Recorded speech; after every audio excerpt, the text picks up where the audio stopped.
आज समाजवादी पार्टी के मुखिया अखिलेश यादव ने एक रिएक्शन दिया है दो आतंकवादियों की गिरफ्तारी का।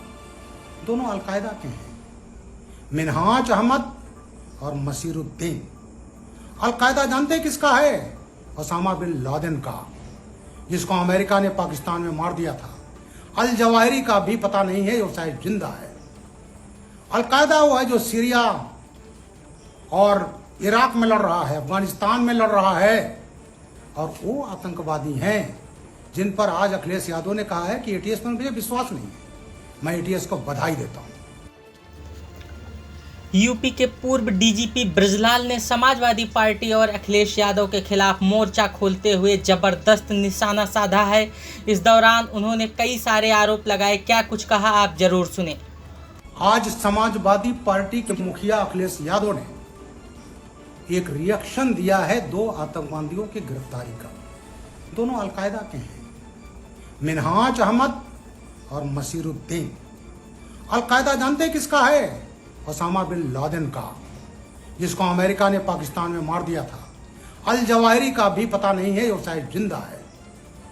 अलकायदा वो है जो सीरिया और इराक में लड़ रहा है, अफगानिस्तान में लड़ रहा है, और वो आतंकवादी हैं जिन पर आज अखिलेश यादव ने कहा है कि एटीएस पर मुझे विश्वास नहीं है। मैं एटीएस को बधाई देता हूं। मैं अखिलेश जी के व्यथा समझ सकता हूं।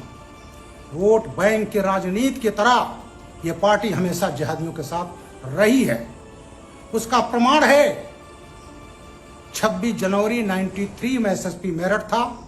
पीएसी पिकेट पर हमला हुआ था, काल हुआ था। 26 जनवरी मुसलमान ना मनाए, मुसलमानों ने मनाया।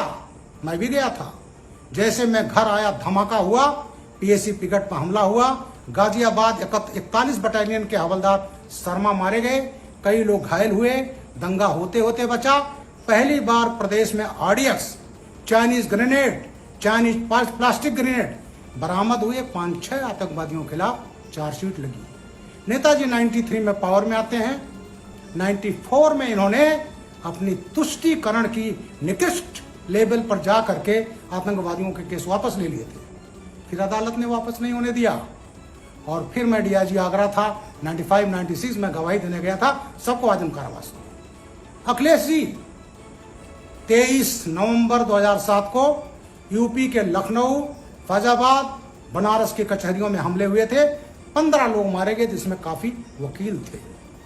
और उस समय ये लश्कर तैयबा का जो संगठन था, उससे संबंधित था हुजी, उसके आतंकवादियों ने किया था। खालिद मुजाहिद जौनपुर मड़िया हूं, और डॉक्टर तारिक कासमी आजमगढ़, ये गिरफ्तार हुए थे। आजम खां जैसे समाजवादी पार्टी सरकार आई, खुलेआम अखिलेश यादव और आजम खां देते रहे कि जो जेल में मुसलमान बंद हैं उनको हम वापस निकालेंगे। बात हिंदू मुसलमान की बात नहीं है। जो अपराध करता है वो अपराधी है, चाहे वो हिंदू हो चाहे मुसलमान हो। और उसी तहत इन्होंने आतंकवादियों के केसेस निकालना चाहे। बाराबंकी में जो गिरफ्तारी खालिद मुजाहिद तारिक कासमी की हुई, उसको अखिलेश जी ने वापस ले लिया था। फिर अदालत ने वापस नहीं होने दिया।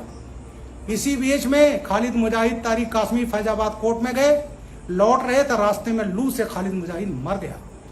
और उसके मरने के बाद मेरे खिलाफ, और उस समय के डीजीपी विक्रम सिंह रहे, मैं तब रिटायर नहीं हुआ था, एडीजी सिविल डिफेंस था, हत्या का मुकदमा इसी बाराबंकी कोतवाली में 18 मई 2013 को अखिलेश ने कायम कराया था मेरे 42 पुलिसकर्मियों के साथ में। ये मैसेज दिया कि इनकी हिम्मत कैसे हो गई हमारे प्यारे आतंकवादियों को गिरफ्तार करने की। उस केस को भी अदालत ने वापस नहीं होने दिया। खालिद मुजाहिद तो मर गया, लेकिन तारिक कासमी को आजम कारावास की सजा हो गई। लखनऊ ब्लास्ट में हो गई, अयोध्या जो कचहरी में हुआ था उसमें ब्लास्ट हो गई, और गोरखपुर में इन्होंने मई में ब्लास्ट किया था 2007 में, उसमें भी आजम कारावास की सजा हुई।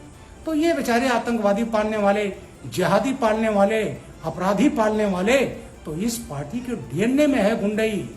और अपने वोट बैंक के लिए, ये तुष्टीकरण के लिए किसी हद तक राजनीति पर किसी उस पर जा सकते हैं। PFI, popular front of India, सभी जानते हैं। लखनऊ में जो सीए पर बवाल हुआ, दिल्ली में हुआ, मेरठ में हुआ, उन सब जगहों पर इन लोगों ने बवाल किए। पीएफआई उसके पीछे थी।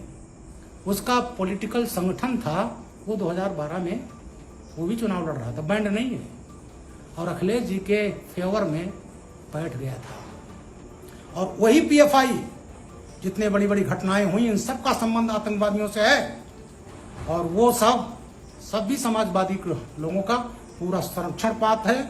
2012 से 17 अखिलेश सरकार रही उत्तर प्रदेश में, और यहाँ आतंकवादी दिल्ली स्पेशल पुलिस ले जाती थी, एनआईए ले जाती थी, लेकिन इनके कार्यकाल में कोई भी आतंकवादी, अरे जब डीजी के खिलाफ मुकदमा कायम करोगे, रिटायर्ड डीजी के खिलाफ करोगे, एसपी के खिलाफ करोगे, तो किस इंस्पेक्टर, किस मातहत की हिम्मत है कि वो आतंकवादियों के खिलाफ मुकदमा करे। यही हमारी एटीएस, मैं चीफ रहा हूं 4.5 साल, इसको डिफंक्ट कर दिया अखिलेश यादव ने। और आज जो है जब ये बहुत अच्छा काम हुआ है, तो माननीय अखिलेश यादव जी कह रहे हैं अपने वोट बैंक, अपने वोट को तुष्टिकरण के लिए, हमें विश्वास नहीं है, शर्म आना चाहिए।